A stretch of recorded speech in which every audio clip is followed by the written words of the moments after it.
Hello, everybody, and welcome to That Wrestling Show, the podcast where all pro wrestling matters. I am your host, Bill Yankovi, and this week, going to preview two big events that are happening this weekend in the world of professional wrestling, plus going to talk about some information on the upcoming G1 Climax tournament, New Japan's annual tournament to take place, plus some big news this week.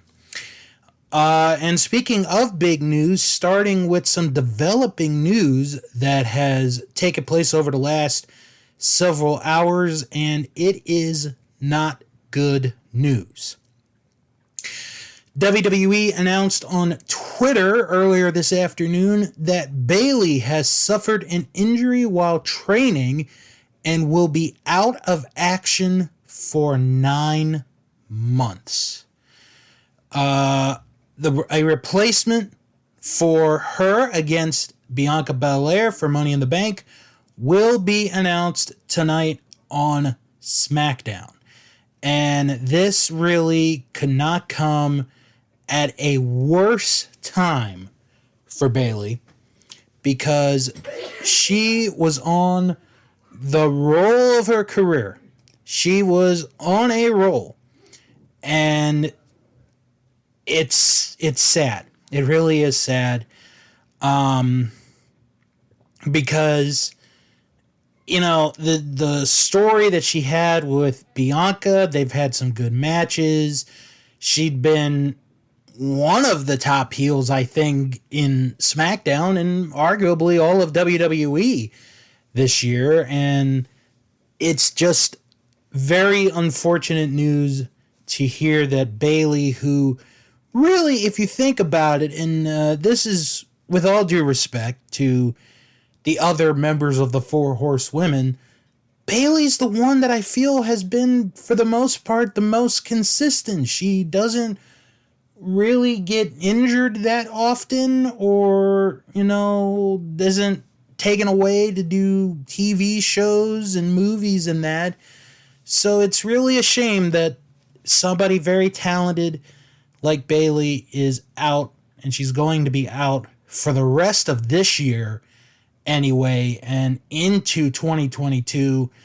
Once again, Bayley will be out of action for approximately 9 months.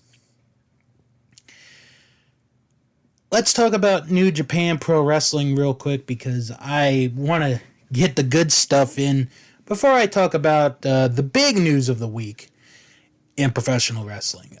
New Japan this week announced their dates for this year's G1 Climax tournament.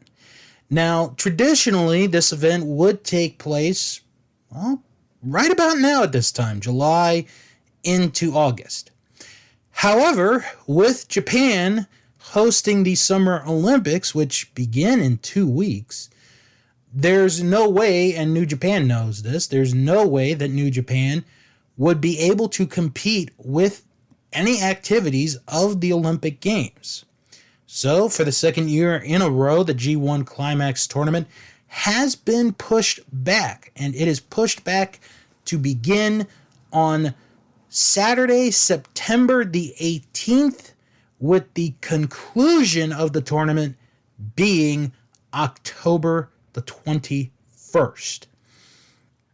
So this is going to be quite an interesting tour, so I will give the dates and locations right now. 18th and 19th is the beginning of the tournament. That will be in Osaka. September 23rd and the 24th, they will be in Tokyo at the Ota Ward Gym. The 26th, they will be in Kobe at the Kobe World Kinnan Hall. The 29th and 30th, they will be at Kurikan Hall in Tokyo. October the 1st, they will be in Hamamatsu at the Hamamatsu Arena. October the 3rd, they will be in Nagoya at Dolphins Arena. October the 4th, back to Tokyo at Kurikan Hall. October the 7th, Hiroshima at the Sun Plaza Arena. The 8th in Kochi at the Kochi Prefectural Gym. The 9th in Osaka at the Edion Arena. The 12th and the 13th in Sendai at Zebbio Arena.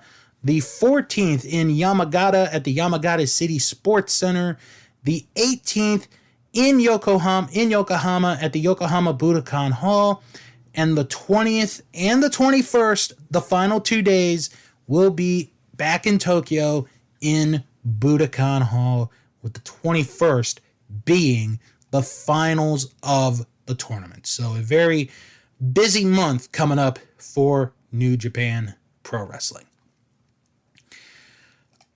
All right, now to talk about the news story of the week in the world of professional wrestling, and that is Jimmy Uso getting arrested again for a DUI. This is I'm going to say this before I dive deep into the story. This is such disappointing news, because here is a guy who is in arguably the biggest angle right now in WWE with Roman Reigns. He is one of the main characters right now on SmackDown.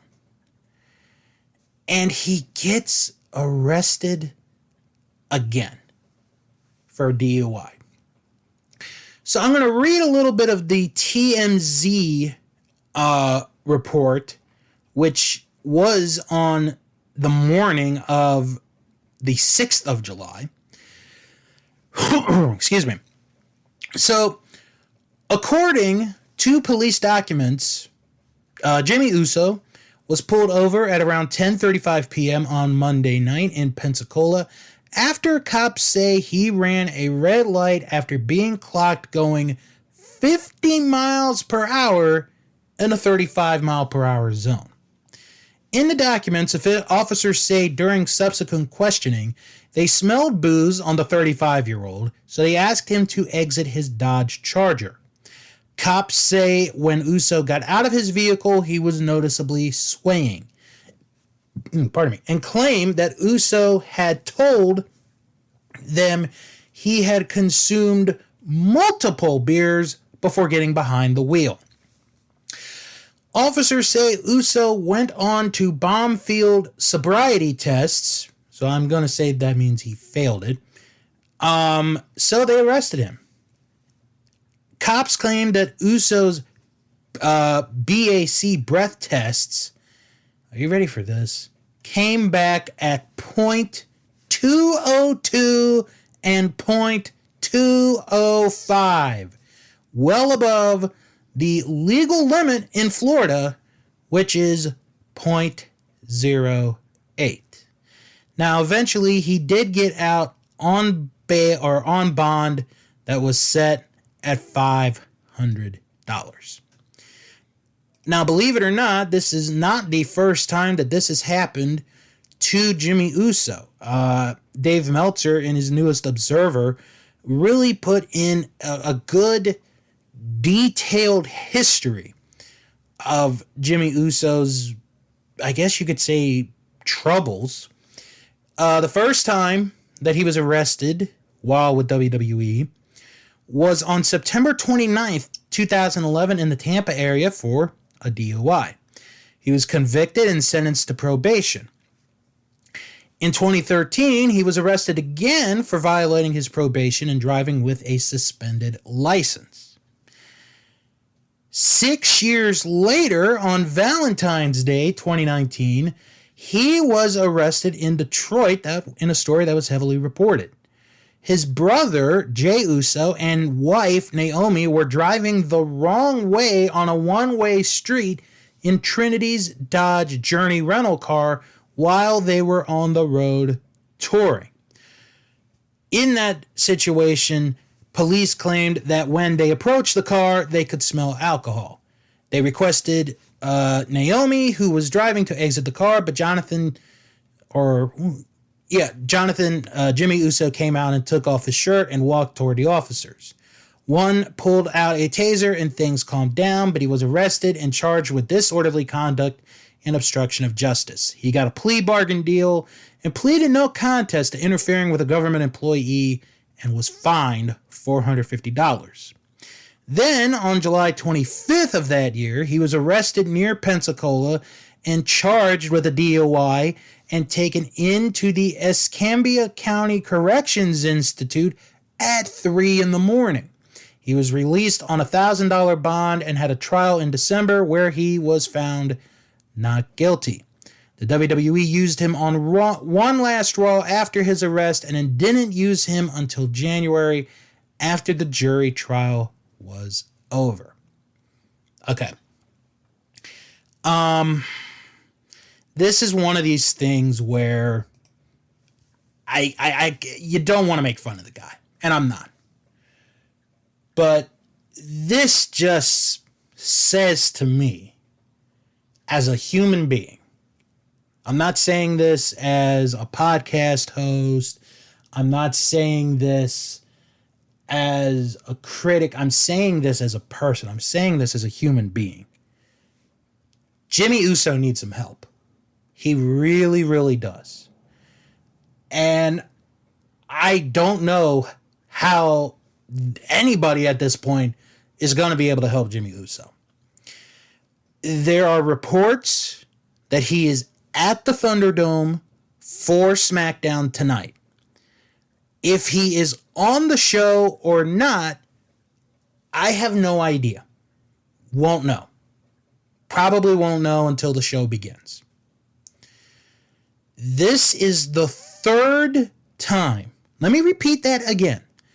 The third time this man has been arrested for DUI. The third time. You can't tell me that there is not a problem with this situation. If you get arrested once and it never happens again, okay, you let bygones be bygones. If it happens a second time, it's like, we're going to put you on a leash.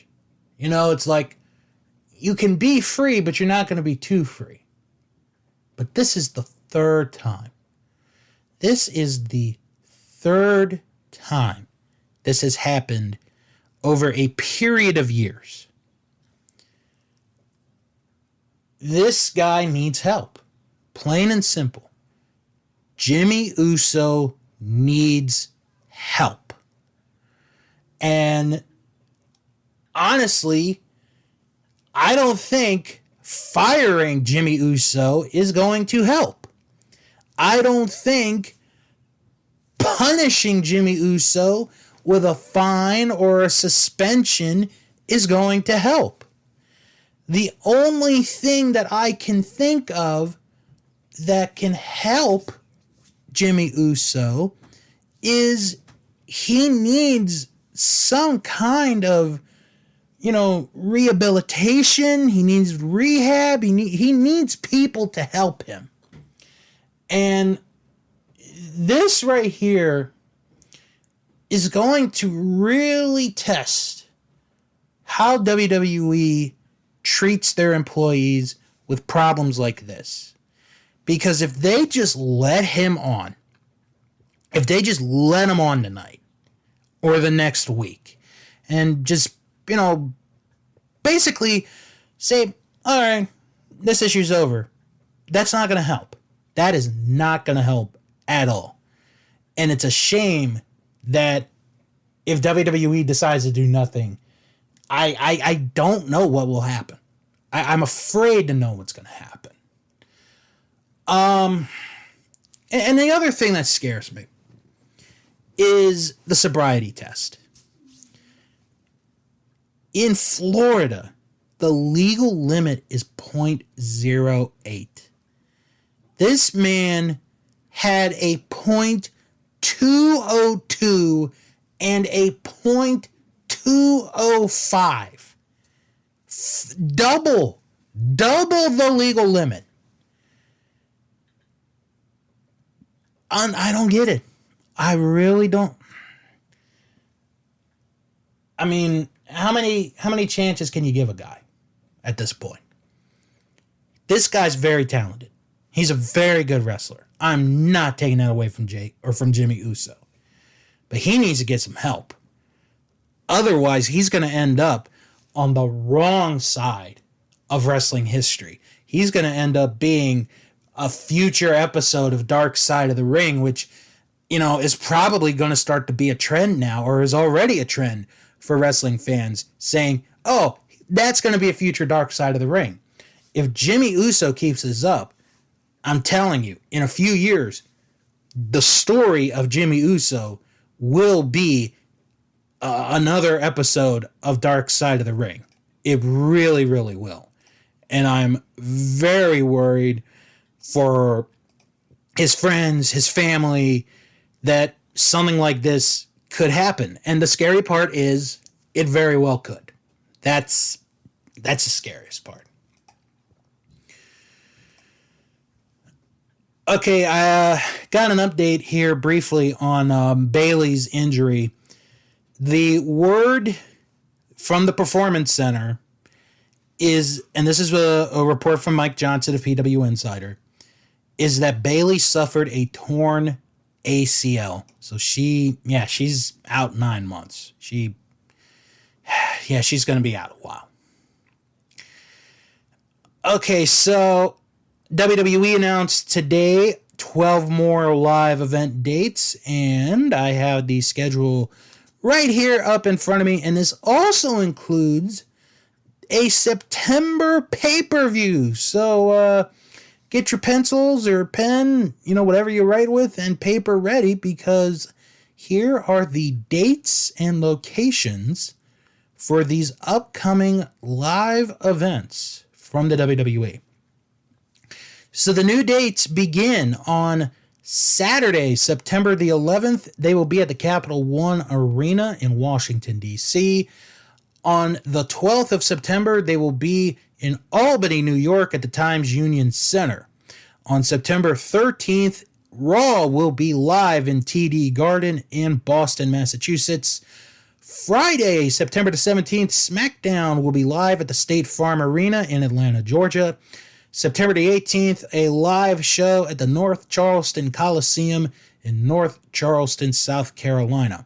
On the 19th of September, it is a live show at the James Brown Arena in Augusta, Georgia. On the 20th, Raw will be live at the PNC Arena in Raleigh, North Carolina.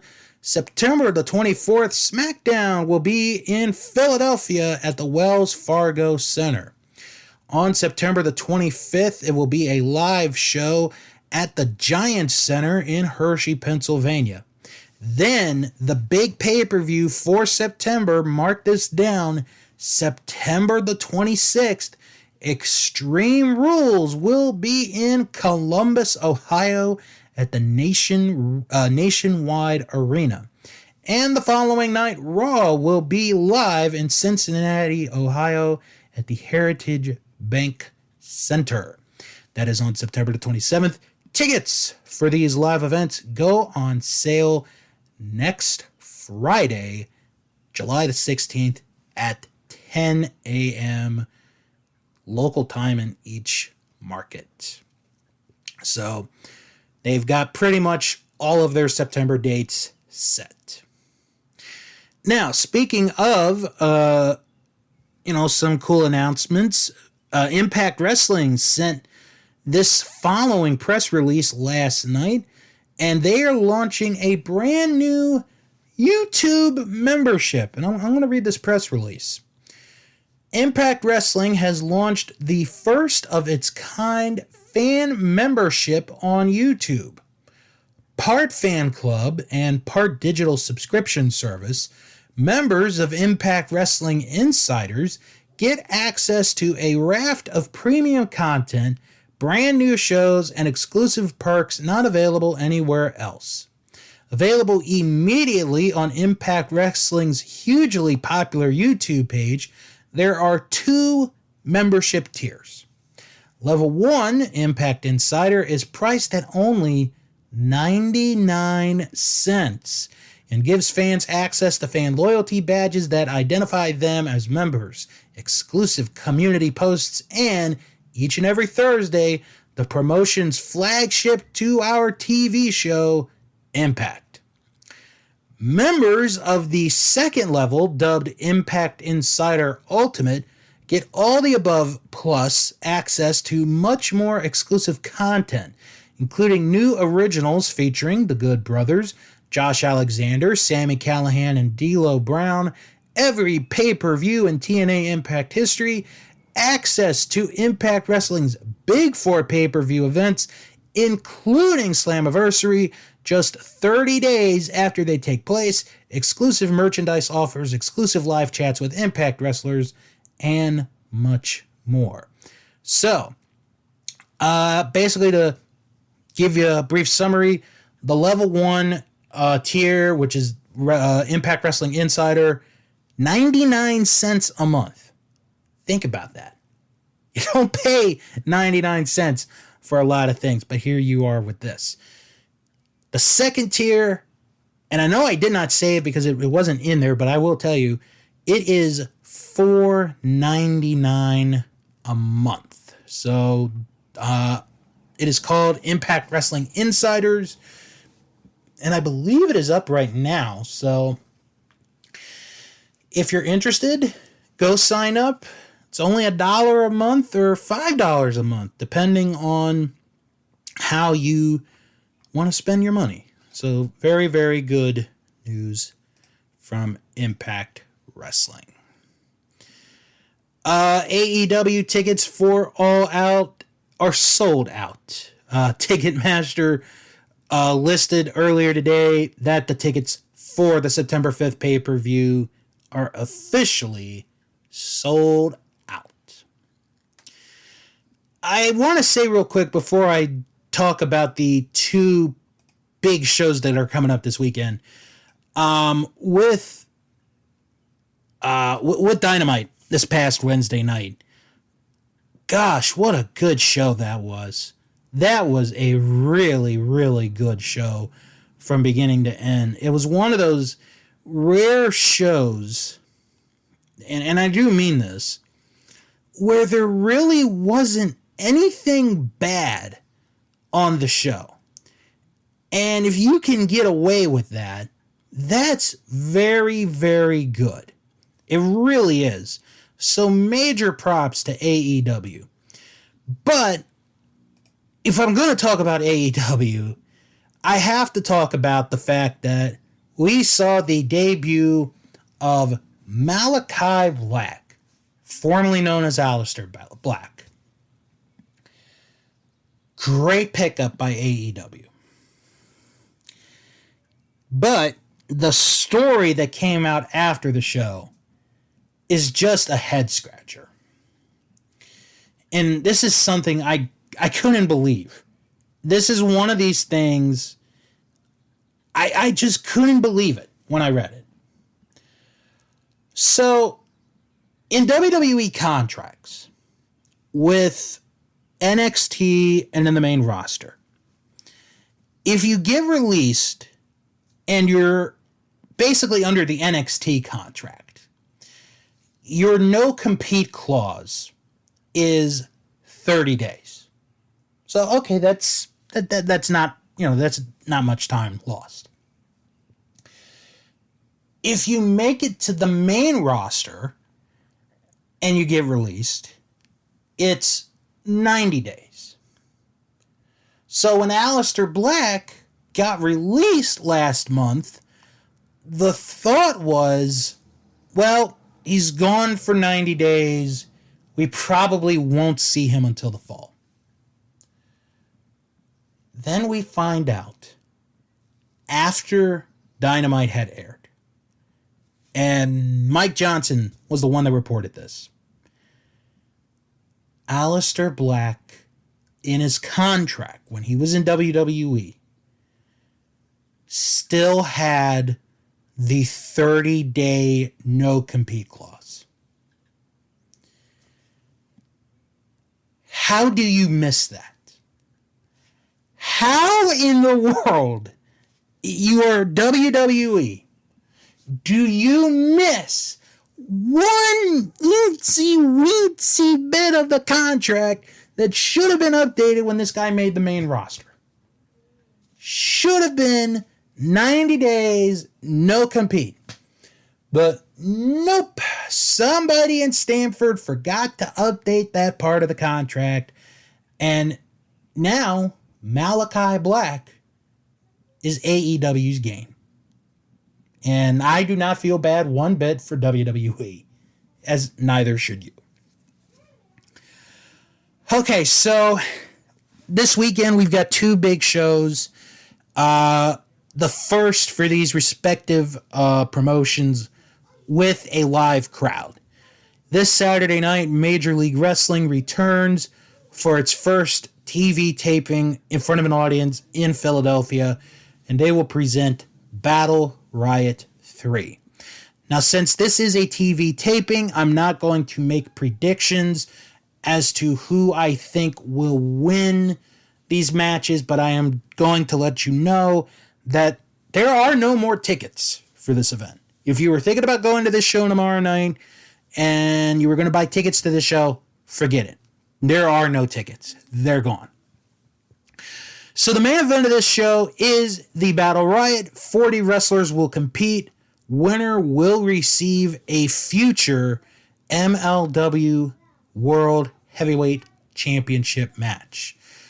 And these are, as of this moment, the listed participants: Alex Hammerstone, King Muertes, Mads Kruger, Tom Lawler, Ross and Marshall Von Erich, Richard Holiday, TJP, Davey Richards, Myron Reed, Calvin Tankman, Gino Medina, Aramis, Erez, King Mo, Kevin Koo, Joseph Samael, Simon Gotch, Akira Kwan, Savio Vega, Davari, EJ Nduka, Lee Moriarty, Buku Deo, Alex Kane, Gringo Loco, Zenshi, and Kit Osborne.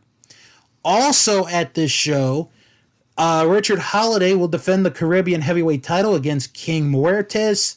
The Von Erichs will face Team Filthy in a bunkhouse brawl, and Davey Richards will take on TJP.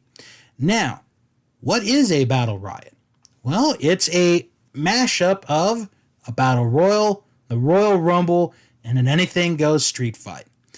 This features 40 wrestlers with new participants entering every 60 seconds.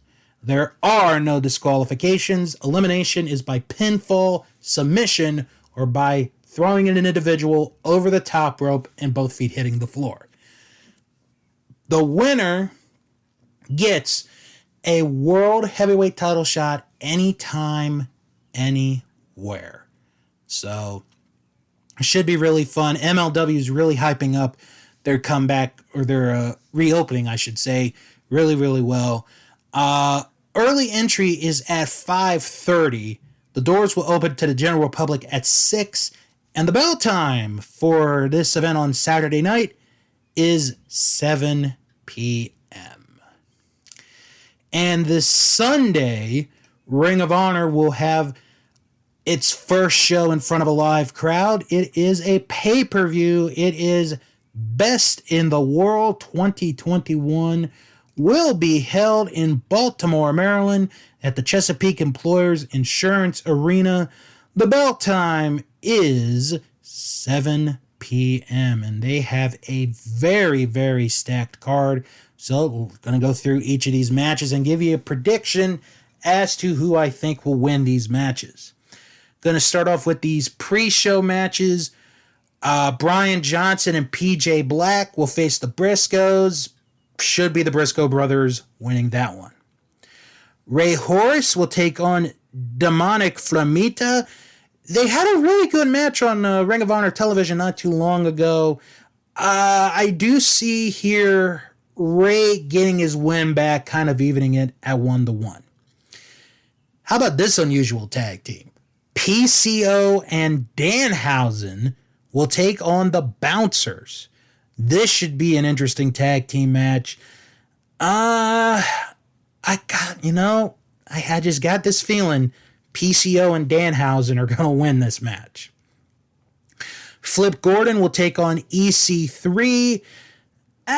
The Let's go with Flip on that one. I think Flip will win that. Josh Woods will face Silas Young in a last man standing match. That should be Josh Woods winning that one, I think. Jay Lethal will face Brody King.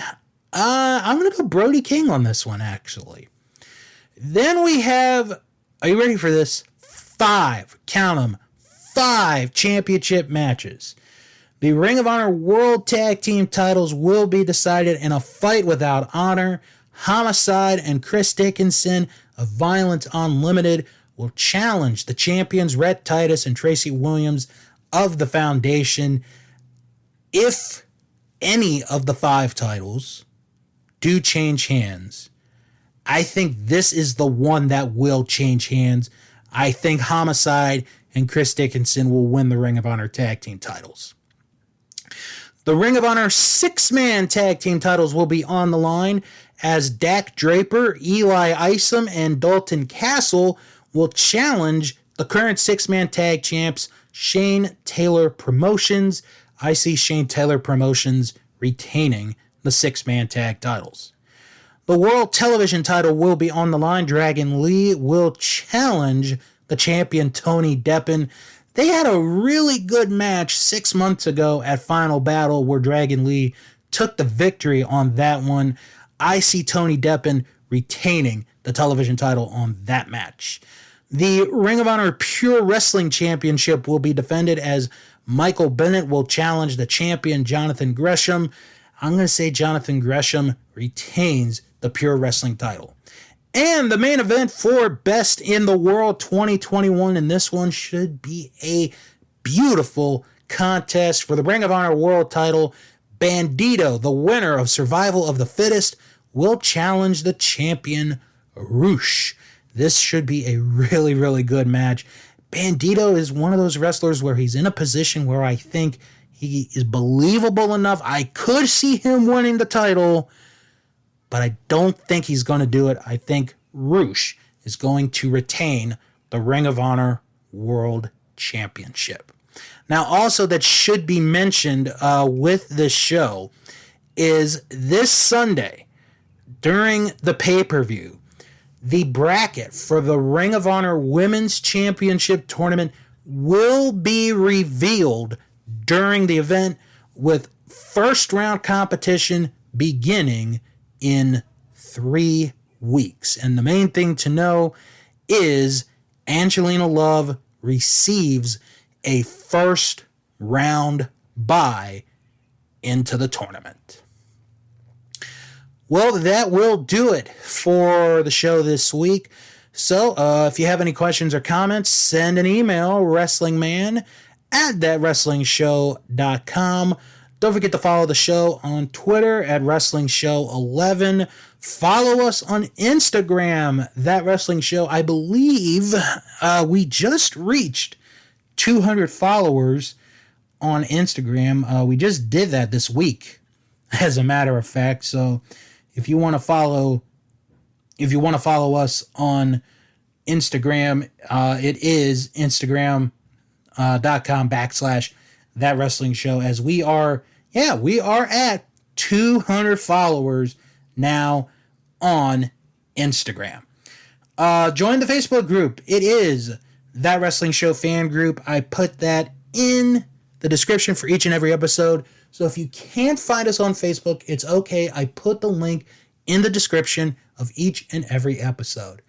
And if you like what you heard here and you want more content, go to our Patreon page, patreon.com/That Wrestling Show, where our highest tier is only $3.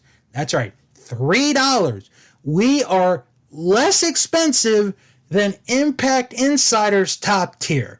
So if you want to save yourself an extra $2, go to patreon.com/That Wrestling Show. Also want to plug Sharks Pond, a South Park podcast, where this week the episode that I review is The Breast Cancer Show Ever. Check that out. And I want to tell you guys, I mentioned this on our Facebook group last night, but I'm going to mention it here on the podcast.